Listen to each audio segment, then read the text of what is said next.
Long before any flag was raised over this island, it had a name: Borikén, land of the valiant Lord.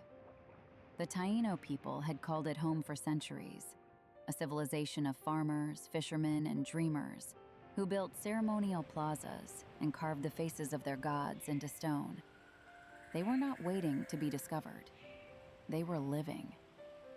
Then, in 1493, Christopher Columbus arrived, and the world the Taíno had built began to dissolve.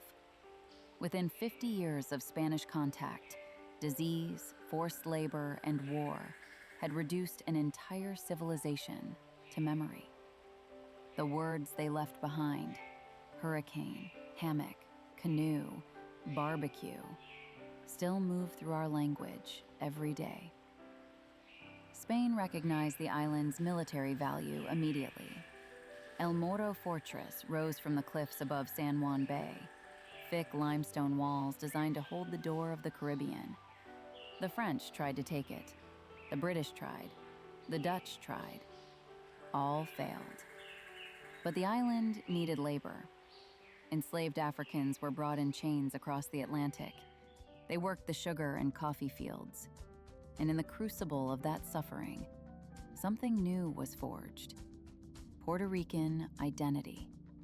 A blending of Taíno, Spanish, and African that produced its own music, its own food, its own way of seeing the world. By the 19th century, an educated class had begun to call themselves not Spaniards, but Puerto Ricans. In 1868, they rose up in the mountain town of Lares.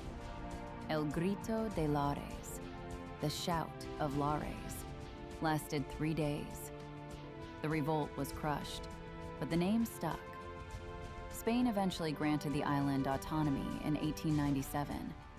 8 months later, American warships arrived. The Spanish-American War of 1898 transferred Puerto Rico to the United States.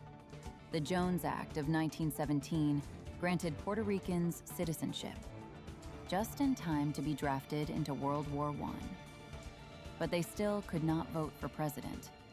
The island's governor was still appointed in Washington. The 20th century brought industrialization. Operation Bootstrap turned farms into factories. Poverty fell.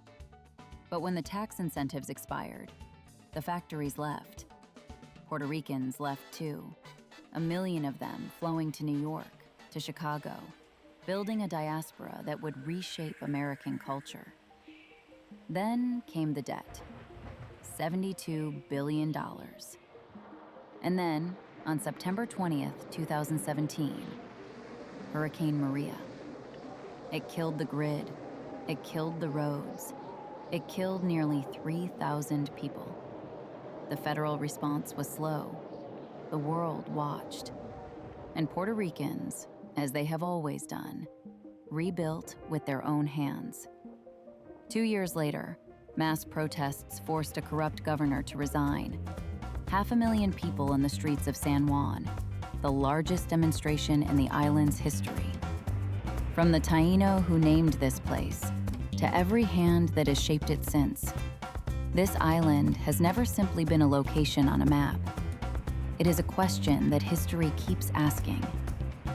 Who belongs to whom? What does freedom mean? What survives when everything else is taken? The answer is blowing through the palms of El Yunque.